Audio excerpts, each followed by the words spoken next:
seseorang akan muncul waktu bertantangan. Orang yang hari ini kuat, tidak selamanya dia kuat. Orang yang hari ini sehat, belum tentu selamanya dia sehat. Itulah tantangan kehidupan. Itulah misteri sebuah masalah. Kita tak pernah tahu kapan kita mendapatkan masalah. Kita tak pernah tahu seperti apa bentuk masalah. Kita juga tidak pernah tahu seberapa lama kita mengalami masalah. Tetapi semuanya itu tidak akan menggoncangkan iman kita, cinta kita pada Yesus kalau akan kita kuat. Amin. Dapat kita saksi Bapak Iwan ya, luar biasa. Meskipun habis jatuh mengalami keretakan, namun cintanya tetap mengasihi Yesus, menyampaikan firman kebenaran. Kenapa? Karena angkatnya kuat. Banyak orang sakit mengeluh, Tuhan, kenapa? Katanya engkau menyembuhkan, tapi engkau hari ini tidak membuktikan kuasa yang ajaib buat diriku. Banyak orang kepahitan dan meninggalkan Tuhan. Ketika dia mulai usaha, dia berdoa dalam nama Yesus, diberkati usaha ini. Namun ternyata usahanya bangkrut. Dia kepahitan dengan Yesus. Kenapa? Karena angkatnya tak kuat. Hari ini belajar tergantung bagaimana akarnya. Ketika akar kita kuat dan benar, maka kita tak akan tergoncangkan oleh masalah kehidupan, rumah tangga, keluarga, kesehatan, pergaulan, ibadah, apapun juga. Setiap kita hidup pasti ada masalah. Tetapi ketika akar kita kuat, menancap di tempat yang benar, maka apapun masalah, seperti apapun pergumulan persoalan, seperti yang tadi bicaranya ya, punya masalah tentang kekurangan belum keturunan, bagi Tuhan dari mustahil. Ya, asal engkau tak berpengharapan, engkau tak percaya apa yang mustahil bagi manusia, tak mustahil bagi Tuhan. Sesungguhnya Tuhan itu mudah memberkati kita, sebab semua dalam telapak tangan. Tetapi ketika ada perbedaan, ada kalau Tuhan ingin kita mengalami sesuatu yang lebih indah dan sekedar menerima sesuatu sesuai yang kita harapkan. Ada keindahan, ada hikmat Tuhan, ada berkat Tuhan yang lebih indah dari apa yang kita pikirkan. Hari ini kita belajar dua hal angkar pada umumnya orang dunia atau bahkan orang Kristen pun, anak Tuhan dan Tuhan juga alami angkar yang salah dan angkar yang benar. Angkar yang salah dulu ya, kita belajar 1 Timotius pasal 10. Saya bacakan, karena akar segala kejahatan ialah cinta uang. Sebenarnya uang itu gak salah, uang itu netral, kita semua butuh uang ya, kita kesini juga pasti butuh uang. Tetapi yang dikatakan kejahatan adalah yang cinta akan uang. Angka yang salah yaitu ketika kita melambatkan diri kita kepada cinta uang. Segala sesuatu perlu uang, tetapi uang bukan segalanya. Orang bilang cinta itu buta. Kalau kita cinta akan uang, maka hati kita dibutakan oleh uang. Kita bisa jangan itu langsung mikir uang. Kenapa? Karena cinta kita kepada uang bukan pada Yesus. Kita bisa menipu orang dengan takaran yang salah, timbangan yang salah. Kenapa? Karena kita buta. Kita cinta uang, kita ingin mendapatkan keuntungan yang sebesar-besarnya untuk memperkaya diri. Kenapa? Karena kita cinta akan uang. Kita bisa bekerja mati-matian, lupa memperhatikan istri, anak, dan keluarga. Kenapa? Karena kita lebih mencintai uang dibandingkan cinta keluarga kita pada Yesus. Dalam pagi, kira-kira apa yang pertama kali kita pikirkan? Yesus atau cuan? Nah, itu membuktikan apa kita lebih mencintai Yesus atau kita lebih mencintai uang. Baru-barunya ada kasus Bapak Ibu di Sidoarjo, ada toko oleh-oleh. Kalau Bapak Ibu mengamati ya, toko oleh-oleh sangat terkenal di kota Sidoarjo, paling terkenal. Orang tuanya memiliki anak satu-satunya kalau nggak salah, cowok usianya mungkin sekitar 30-an. Dia memiliki aset banyak Bapak Ibu, tokonya yang kecil jadi besar yang terkenal, tapi anak ini cinta uang. Dia mengusir kedua orang tuanya, nggak boleh masuk. Jadi karyawannya cuma diprovokasi. Papaku mamaku nggak pernah menginjak kaki di rumah ini. Jadi orang tuanya dibawa betul-betul orang itu. Karyawan semua menjaga, menopang itu ya, mendorong orang itu agar bapak-bapaknya nggak masuk. Bapak-bapaknya diusir hanya membawa baju saja. Padahal bapak-bapaknya bilang,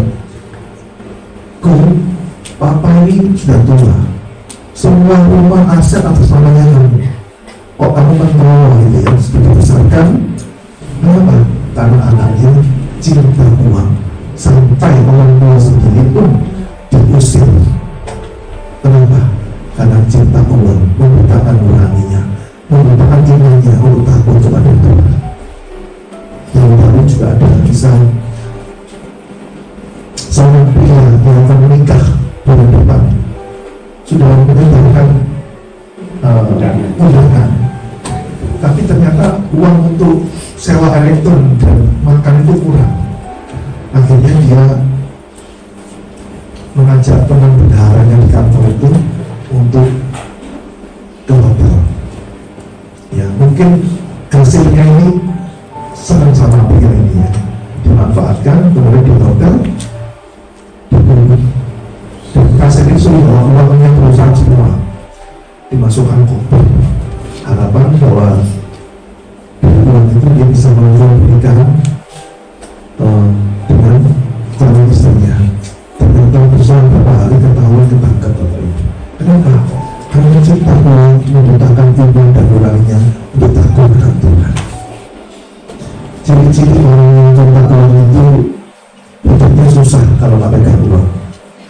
Ya memang kita butuh uang Bapak Ibu, tetapi sekali lagi uang nggak segalanya.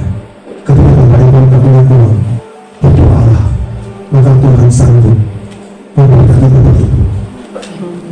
Bapak hidup, bahkan mengalami susah keuangan dalam hidup. Contoh kali saya pernah mengalami kondisi ketika pandemi itu, saya kan kerjaannya mengajar paduan suara ya. Ketika pandemi itu semua kerjaan saya stop, saya ada pemasukan. Uang tidak ada masukan saat itu pandemi ya. Tapi saya terpelihara oleh Tuhan. Anak saya masih bisa sekolah dengan baik dengan campur tangan Tuhan. Tapi suatu kali saya punya pengalaman, Tuhan, saya tidak punya uang sama sekali. Hanya untuk parkir mobil dengan motor. Tapi besok makan apa saya tidak ada uang. Tetapi saya percaya bahwa uang tidak akan saya jadikan sumber utama keluarga saya. Saya dapat menambahkan iman saya, akar kehidupan saya bukan pada uang, tapi pada Yesus. Saya bilang Tuhan, aku punya masalah tidak punya uang, tapi aku percaya bahwa Engkau sumber pertolongan dalam hidupmu. Suatu kali saya kontrol ke rumah sakit, saya naik motor, saya parkir, kemudian saya pasti berjalan dengan sukacita. Di saat saya tidak punya uang, saya tak sukacita. Kenapa? Karena saya masih punya pengharapan, punya iman bahwa Tuhanku sanggup berbuat mujizat bagi hidupku. Saya jalan, tiba-tiba kok saya mendapatkan di aspal ada uang ratusan ribu berlembar, Bapak Ibu. Kok bisa seperti itu dengan gitu ya? Saya tolak oleh uang siapa ya? Saya ambil, saya mengembalikan Bapak Ibu. Tapi kembalikan ke siapa? Saya juga bingung. Ketika saya berjalan, saya mikir kembalikan ke siapa ya? Tuhan bilang, ini untuk kebutuhan saat itu. Wow. Ketika kita tidak punya uang sama sekali untuk makan besok ketika pandemi ini Bapak Ibu, saya mengalami pengalaman yang luar biasa. Tuhan bisa kirimkan uang dari surga jatuh 200 ribu untuk saya bisa hidup beberapa hari dengan keluarga saya seperti itu. Kita terlalu begitu. Saya tidak kehilangan sukacita, saya tidak kehilangan perasaan sejahtera. Kenapa? Karena saya tidak menganggap golongan ciri-ciri orang yang cinta uang. Saya perlu uang, tapi saya tidak mau mencintai uang. Saya hanya menggunakan hati saya untuk mencintai Yesus sumber segalanya. Amin Bapak Ibu. Orang yang cinta akan uang itu tidak bisa hidup sederhana. Tapi dia pun ganti lagi. Tasnya sudah lebih bagus, dikoleksi lagi. Ya,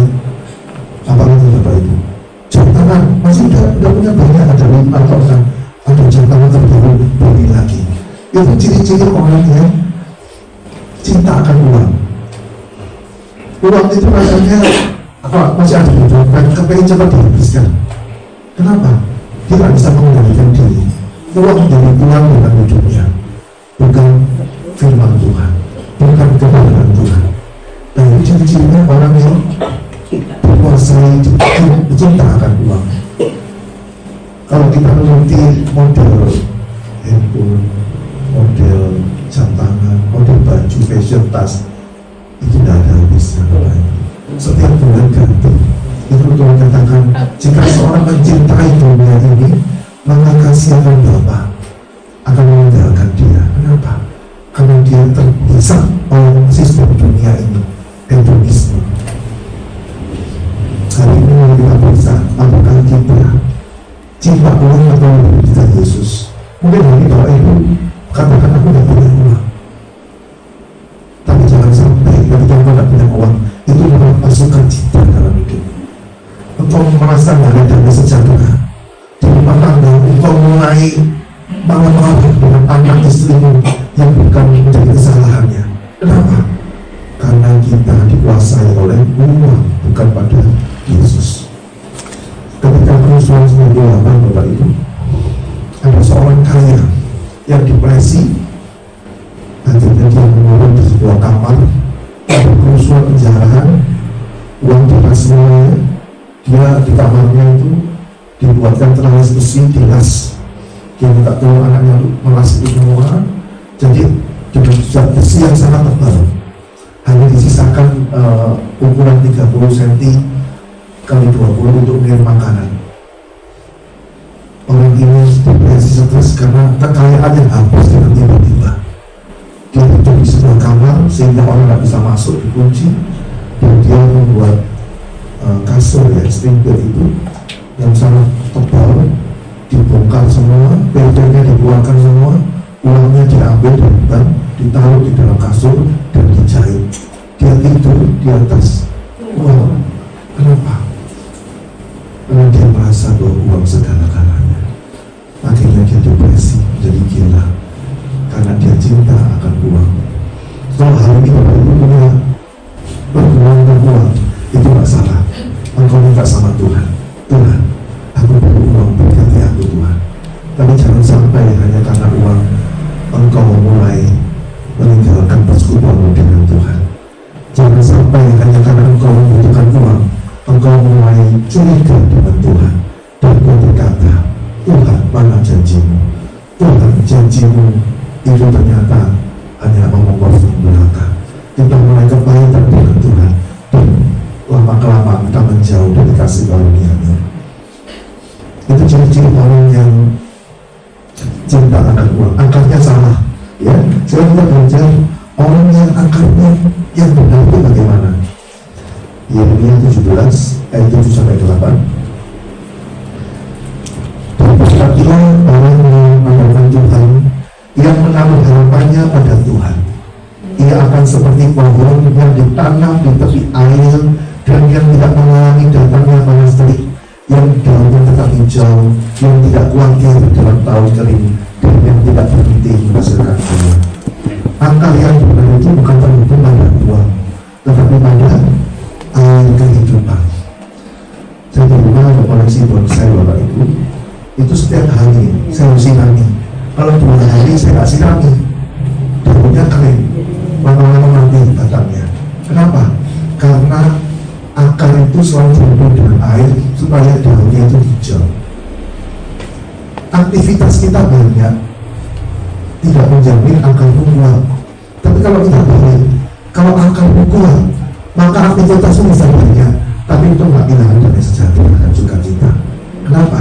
Karena akarmu terhubung dengan air kehidupan.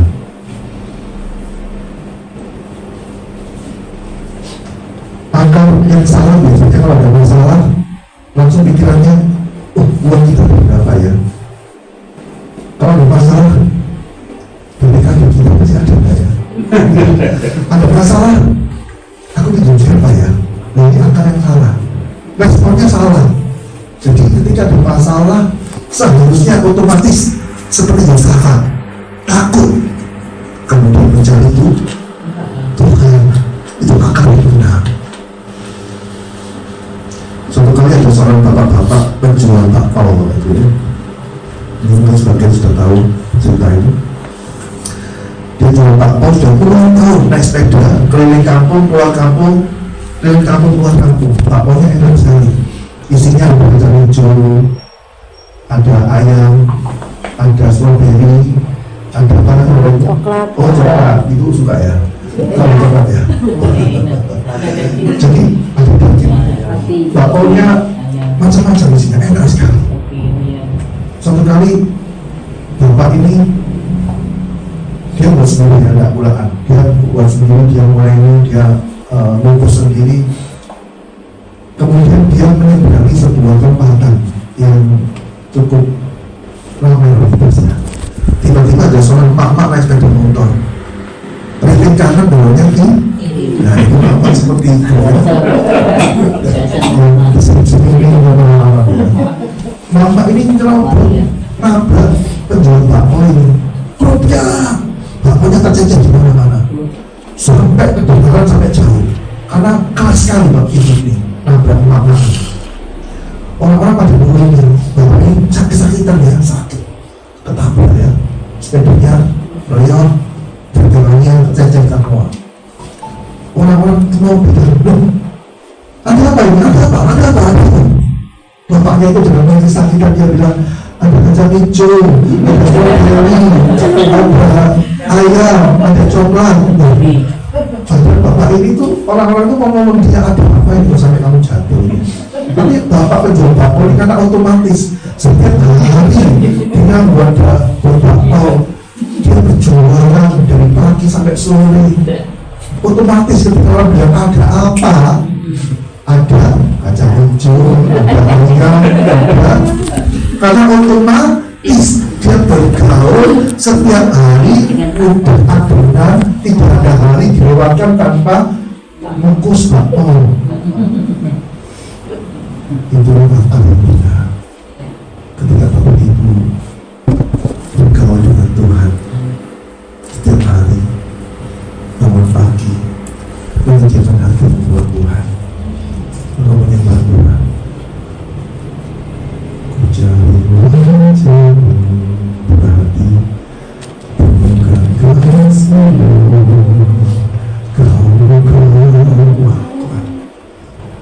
Ketika masa datang, bukan cari BPKB, bukan cari pinjaman manusia, tapi ketika ada masalah datang apapun, otomatis cari Tuhan, air kehidupan itu, seperti penjual bakpao tadi. Tidak ada masalah yang terjadi dalam hidup kita, sekecil apapun, yang bukan Tuhan izinkan.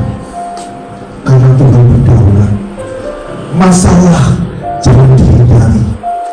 Karena masalah adalah bagian mujizat. Tanpa masalah tidak ada mujizat. Ketika ada kekurangan air di pesta pernikahan, tidak mungkin ada air menjadi lagu.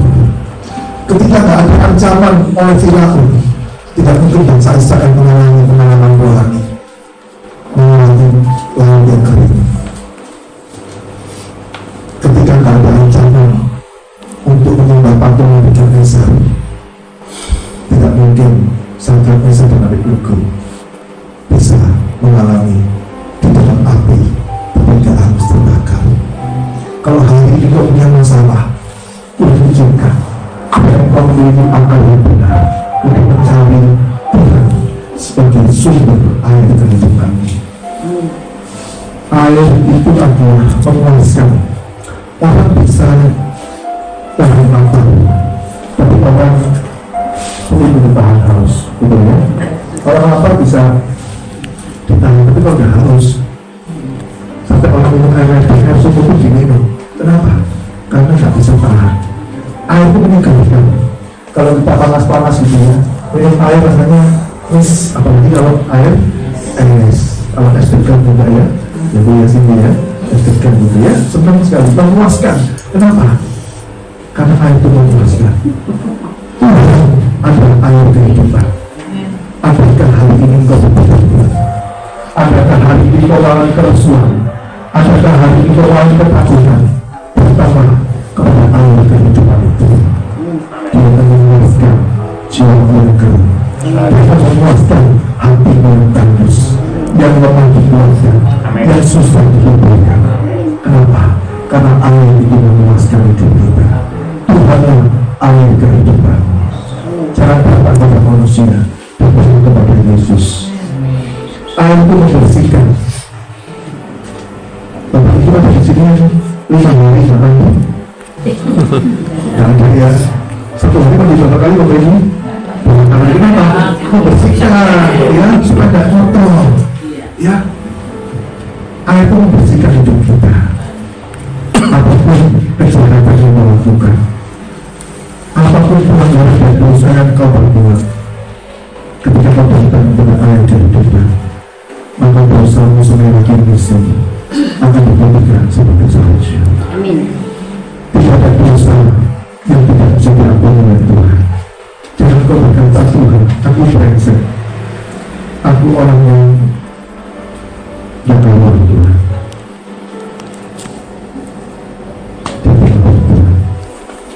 Tuhan yang berkata, jangan berbuat dosa lagi. Air itu yang membersihkan hidup kita. Dengan hidupnya yang kotor, dengan hidupnya yang jahat, dengan hidupnya yang brengsek. Ketika engkau menyucikan diri, maka engkau seperti Tuhan yang layak pada Tuhannya. Saya berterima kasih. Sebenarnya ada masalah dalam hidup saya, karena kenapa dulu saya tak mengenal firman kebenaran. Saya sudah setuju untuk kelompok. Ini saya berikan 30 kali, ini kelompok 7 kali. Saya di sekolah bawa buku-buku yang tak karuan. Saya sebarkan ke teman-teman. Saya ngajak contek. Oh, di sini ada contekan, di bawah kaki ada contekan, di paha ada contekan. Jago. Saya beli sepeda, saya bantu kalau saya beli sepeda, berjudi dan sebagainya. Tapi ketika saya berkata air kehidupan itu, Tuhan bersihkan hidup saya yang lama ditinggalkan, dan saya tahu ciptaan Tuhan. Kenapa? Karena air itu membersihkan. Saya hancur itu dengan ciptaan Tuhan dan ampun. Coba Tuhan ampun. Mungkin kita mengatakan aku dosanya besar. Apapun dosanya, Tuhan akan mengampuni saudara. Karena dia air kehidupan.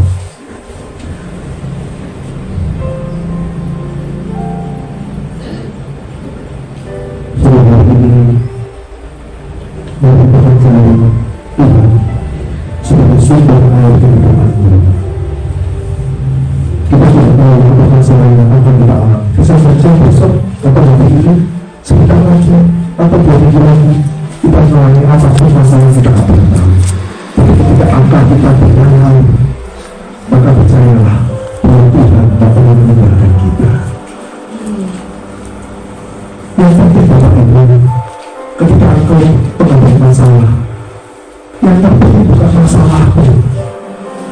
Yang terpenting adalah dengan siapa engkau berjalan ketika engkau menghadapi masalah. Masalah yang sesungguhnya itu bukan masalah yang terpenting, tapi masalah yang sesungguhnya adalah ketika kita menghadapi masalah, apa kita masih bisa melihat Tuhan di tengah-tengah masalah kita. Kalau kita menghadapi masalah dan kita tidak bisa melihat Tuhan tapi hanya Tuhan, maka kita khawatir dan takut. Aku potong dengan Tuhan, aku mau berdosa. Kenapa? Karena kita tak menemukan sumber air kehidupan. Tapi kalau hari ini kau punya masalah apa juga, jangan takut, jangan gentar. Karena Tuhan akan menjadi pembela hidupmu. Datang dengan Tuhan. Katakan, ketika engkau menjadi masalah atau tidak, atau ketika engkau kuat atau lemah, itu seperti orang seperti itu. Ketika engkau kehilangan pengharapan dengan Tuhan, maka masalahmu seperti bangunan 7 plaza. engkau di bawahnya dan kau berkata, aku berkuat, aku menolak, aku membawa jasa. Masalah itu begitu besar, aku begitu kecil, aku tak kuat. Aku tak tinggal gereja, aku tak tinggalkan keluargaku. Aku akan berhenti melayani Tuhan. Aku akan memutus pelayananku. Aku akan izin sama gembalaku dan sebagainya. Kenapa? Karena kita dalam kelemahan. Masalah kita melihat ke atas. Wow, masalahku begitu besar dan begitu kecil. Kenapa? Karena kita tidak rendah kita. Tapi ketika kita akan kita dengan Tuhan sumber air, maka kita ada di atas Muspatiara. Kita berat sama masalah kita. Masalah itu seperti pipi, tidak berubah bentuknya dan ukurannya. Tetapi aku percaya bahwa apapun besarnya masalahku, Tuhanku lebih besar. Kenapa? Karena kita ada di sebuah ketinggian Muspatiara. Kita melihat masalah yang sama dengan kacamata yang berbeda. Kenapa? Karena kita terhubung dengan air kehidupan itu. Malam hari ini jalan Tuhan lebih dari segalanya. Angkatmu harus kuat. Apapun persoalanmu, bagi Tuhan dari mustahil. Saya barusan lulus dari jantung koroner tanpa operasi. Kita sudah vonis saya dicek 86% saya penyumbatan. 86% ini 76,6. Tapi ketika saya mendengar itu, saya percaya Tuhan, aku punya masalah jantung koroner Tuhan, sakit, saya minum obat, puluhan obat setiap hari, 22 kapsul setiap hari, tapi aku bilang sama Tuhan, Tuhan, aku percaya bahwa apapun besarnya masalahku, Engkau lebih besar Tuhan. Amen. Saya tidak goyah, kenapa? Bukan karena hebat, enggak, karena saya mencari Tuhan. Saya menambah jam doa saya, pagi hari jam 4 saya nyembah Tuhan, sore hari jam 4, jam 3 saya menyembah Tuhan lagi, sehingga saya bisa mengalami mujizat Tuhan. Bukan karena saya hebat, bukan, karena Tuhan yang hebat yang menolong saya. Saya tidak lemah, kenapa? Karena akal saya tancapkan mencari sumber kehidupan. Saya menambah jam-jam doa saya menjaga hidup saya. Saya ketika dioperasi mau dimasukin alat Bapak Ibu, sebuah kamera kecil, saya bilang sama dokternya, dok, saya mau izin berbicara sebentar. Oh iya, silakan.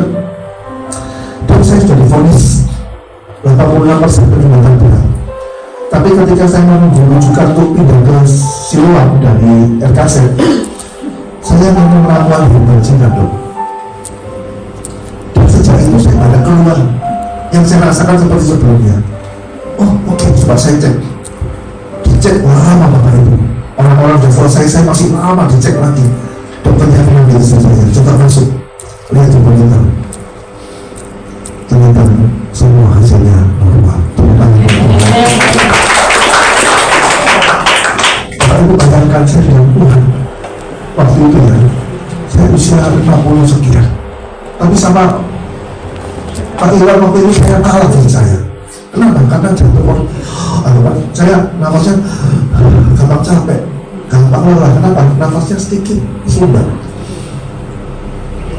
Akhirnya saya bilang sama Tuhan, Tuhan, ini membuat kekentalan dalam hidup saya.